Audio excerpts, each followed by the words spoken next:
By Patrick Walker, May 26, 2018. On the progressive website Open News, OEN, I recently posted a quick link to an article published in Black Agenda Report by its managing editor Bruce Dixon. Seeking to get Dixon's piece maximal attention, I titled my framing introduction to it, "The Most Important Political Article in Ages." Despite the appearance of advertising puffery, I was not exaggerating. To grasp why I find Dixon's timely piece so hefty, readers must understand my constant political perspective, as an activist analyst intensely focused on strategy and organizing. Like Karl Marx in his theses on Feuerbach, I'm inclined to say, the philosophers have only interpreted the world in various ways, the point is to change it. If the world we desperately wish to change is the hellhole of U.S.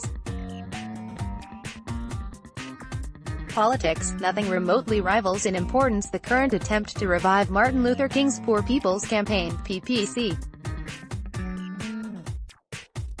But as we support that campaign, nothing is more crucial than keeping it true to the spirit and depth of underlying political analysis of Dr. King. Rightly conducted, today's PPC could be, unintended, just what the doctor ordered. This is why principled PPC critics like Dixon, who shares King's race and radical socialist leanings, if not his religion, deserve our close and serious attention. PPC's enormous potential to lead us from our political desert for a movement having, in King's day and now, roots in U.S. black churches, religious allusions and metaphors are, of course, highly appropriate.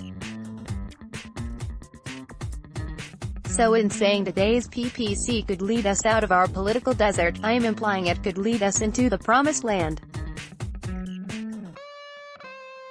Not, of course, that anyone acquainted with the nightmare of human history should expect the PPC to establish the millennium.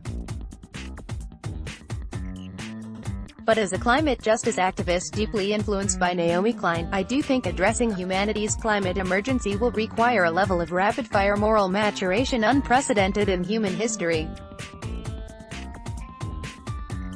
Our stark choices between maturation and climate catastrophe, perhaps even between maturation and climate Armageddon.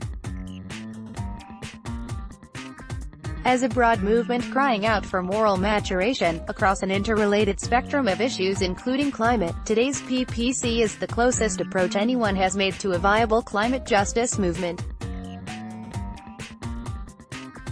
It's also the first movement, unlike Democrats' pussy-hatted, Russophobic, meek resistance, offering a potentially deep response to the ghastly symptom of bipartisan disease known as Trump.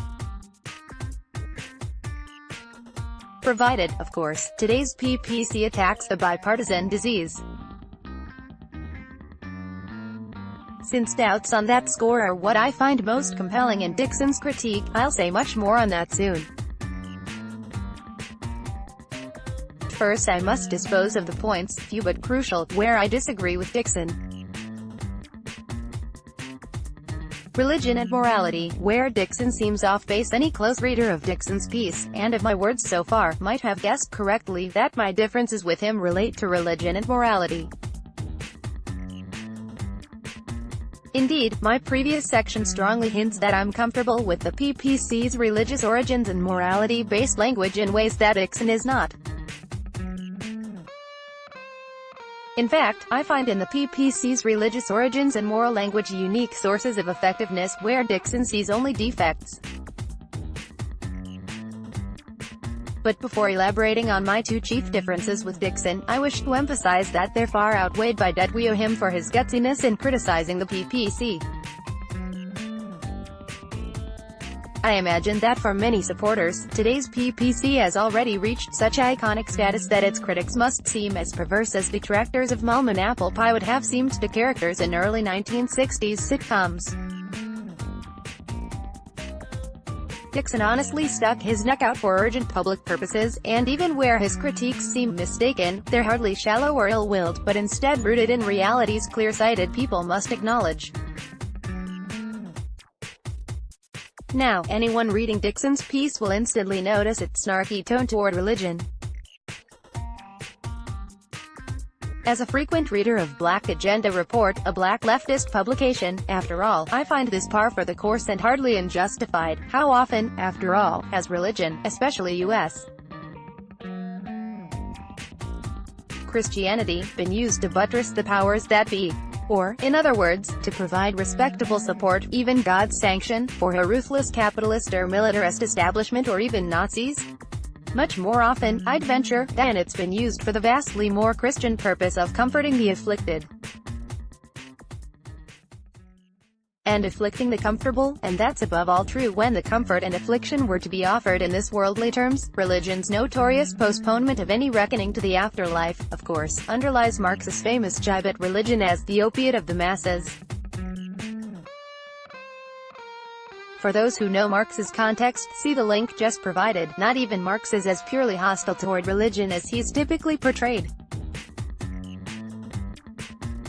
But given humanity's vastly improved capacity to alleviate human misery via science, technology, and democratic institutions, resources that didn't exist when religions like Christianity were founded, no religious voice should now be trusted that hasn't come to terms with Marx. Dixon's snarkiness is totally appropriate to shallow religion, whereas the religion behind the PPC, in its vigilance about universal human sinfulness, is capable of critiquing shallow establishment religion in terms as scathing as anything found on the Marxist left. A fact driven home for me by recent readings in The Radical King and some works by prominent Protestant theologian Reinhold Niebuhr, a significant influence on King, given the scholar-activist backgrounds of Revs. William Barber and Liz Theoharis. Theoharis is actually on the faculty of Union Theological Seminary, Niebuhr's longtime home. Leadership of today's PPC seems in good, uncompromising hands, and no one cognizant of the role churches played in the civil rights movement, as well as earlier social movements like abolitionism and women's suffrage, should doubt their immense value as community bases for political organizing. This seems especially true in a society that increasingly isolates individuals, and where labor unions, formerly powerful resources for organizing, have been decimated by successful political attacks. Now embracing Unitarian Universalism, that least dogmatic of religious faiths, I personally can, from an organizing standpoint, only regret I hadn't been churched in my incarnations as an anti-fracking, and later burn your bus, organizer. Belonging to a church gives one special access not only to members of one's own church, but to interfaith political organizing, a powerful weapon wielded by today's PPC. To close very willingly, my criticisms of Dixon, morality seems the area where he's most off base. To break the PPC for its emphasis on political issues as moral ones is probably to attack its greatest strength, a strength quite evident in King. Dixon, rather amazingly, overlooks the crucial role moral appeals played in eliminating such societal horrors as slavery, dueling, public torture, family vendettas, child labor, and in the civil rights movement itself. What's more, he flies in the face of cognitive scientist George Lakoff's important advice to liberals and progressives, that we need to start articulating the moral foundations of our political positions with the same dedication that conservatives, through their well-funded foundations and think tanks, have.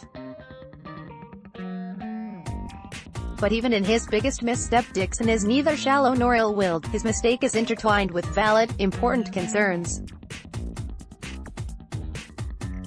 On the one hand, Dixon contrasts the PPC's insistence on morality with a class struggle analysis he, unsurprisingly for a leftist, rightly finds missing.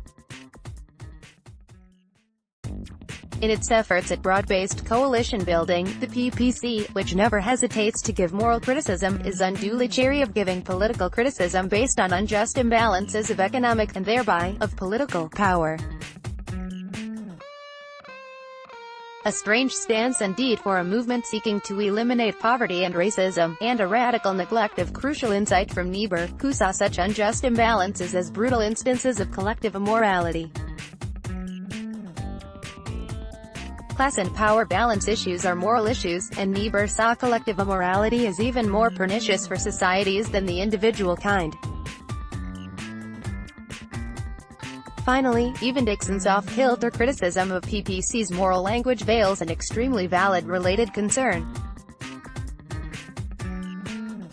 When Dixon mistakenly says, labeling your political opponents, their leaders, their misguided values and their persons as immoral, is never a persuasive political tactic, ignoring the numerous social evils defeated by precisely moral critiques. His words do suggest a totally legitimate concern about the targets of such critiques.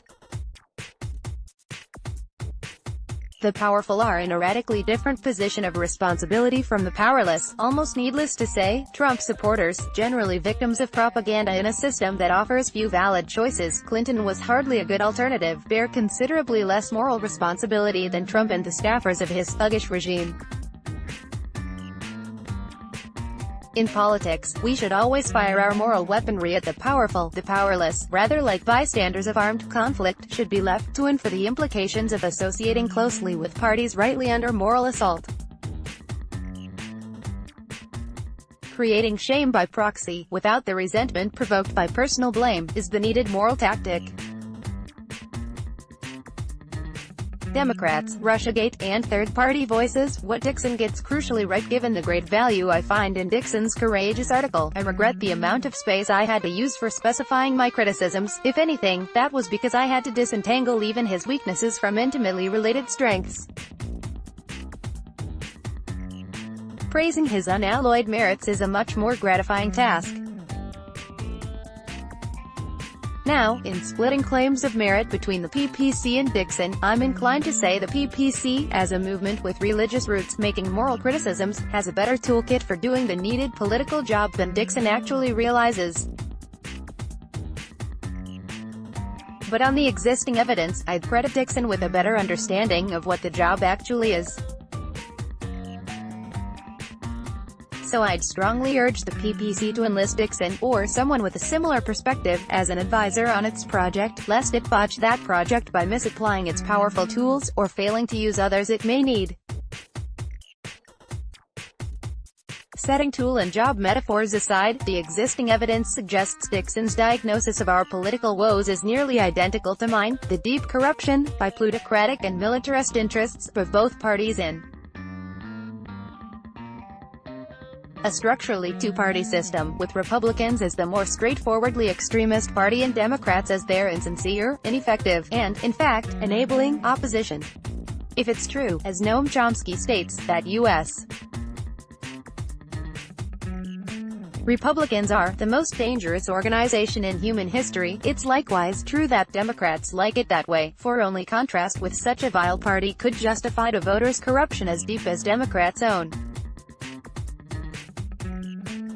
Dixon obviously prefers the Green Party to either, as do I, and if we face simple facts, Greens are almost infinitely closer to Dr. King's values, and almost infinitely more willing to fight the PPC's four evils, than either party with the prospect of actually holding power. Finally, any accurate diagnosis of our political woes must acknowledge that both major parties use every dirty trick in the book to keep intra-party reformers, let alone reformist third parties, from ever gaining power, and that both command vast media resources, likewise corrupted by plutocratic and militarist interests, that serve as propaganda organs to keep legitimate criticisms and political issues inconvenient to both parties from ever being aired. While the PPC is quite willing to denounce the vile moral consequences stemming from this diagnosis, and to use civil disobedience to spread the message that those consequences are intolerable, they seem utterly unwilling to spread by civil disobedience or any other means, the message of the underlying diagnosis. If my political instincts, and Dixon's, are correct, the PPC's denouncing of the consequences of the diagnosis, without daring to pronounce the diagnosis itself, risks reducing the PPC to the role of ineffectual moral scolds, no matter how much civil disobedience they engage in. Why this is so is tellingly explained in terms of one of Dixon's most spot-on criticisms, the PPC's unlikelihood ever to denounce Democrats' pernicious Russiagate narrative. Taking matters at face value, the PPC would have more stake than anyone in being skeptical of Russiagate. After all, if Russia really is a dangerous enemy hell-bent on destroying U.S. democracy, a considerable portion of U.S. military expenditure, such as updating our nuclear arsenal, is fully justified. Ditto for whatever vast new expenditures are required to ward off Russian cyberattacks. And since nuclear weapons are unusable, having value only as deterrents, countering Russian global aggression will likewise require vast spending on conventional defense. So, accepting the premise that Russia is our determined enemy means kissing goodbye to the domestic spending required for the PPC's cherished aims, such as fighting poverty or rebuilding our infrastructure to address climate change. And speaking of addressing climate change, we can likewise kiss goodbye to cooperation with Russia, a petrostate whose close collaboration we desperately need, in arresting climate catastrophe, and beyond all this, the clampdown on civil liberties that comes with an active state of war merits mentioning. In a wartime state, the civil liberties of a dissenting movement advocating peace, like the PPC, are most apt to be curtailed. All in all, a pretty chilling blow to the PPC's aspirations. Unless Russiagate is the overblown hysteria narrative, the self-serving democratic propaganda narrative, Bruce Dixon and numerous other principled progressives are virtually certain it is. It's curious, to say the least, that the PPC doesn't amplify their voices, as only a movement can, in denouncing a narrative that thwarts its every aim. But for fear of offending its Democratic Party supporters, the PPC seems content to let stand Democratic propaganda narratives, lies of fact or omission, that sabotage its own noble aims. So again, Dixon is totally justified in criticizing the PPC for accepting Greens and other left of Democrats than those of Democrats. Or, say, that the Democratic National Committee defended its right to rig primaries in court and has subsequently shown its determination to continue suppressing party progressives, see here and here. Perhaps, ultimately, the PPC shares Chomsky's view of Republicans as the most dangerous organization in human history, and fears telling the ugly truth about Democrats will cause the election of Republicans, but can't a disciplined, tightly knit movement simultaneously tell the truth about Democrats while imposing the view that Republicans are worse and are under no circumstances to be voted for? I think of Adolph Reed's support for Hillary Clinton in his superb piece, Vote for the Lying Neoliberal Warmonger. It's important. This piece seems especially appropriate, since lying neoliberal warmonger seems to fit Democrats' controlling leadership and not just Hillary Clinton. Thus, portraying the Democratic Party seems much better preparation for practicing civil disobedience against or issuing ultimatums to corrupt Democrats the PPC had elected for purely defensive reasons. Like, say, the ultimatum of having its vast membership work to build the Green Party for 2020 if Democrats don't seize the chance to shape up the PPC offered them in 2018. If the PPC refuses to use its movement bully pulpit to tell hard truths about Democrats, Dixon's words about its lack of any political endgame will prove prophetic. What good does it do to vote like never before, when there's no candidate in either major party worth voting for?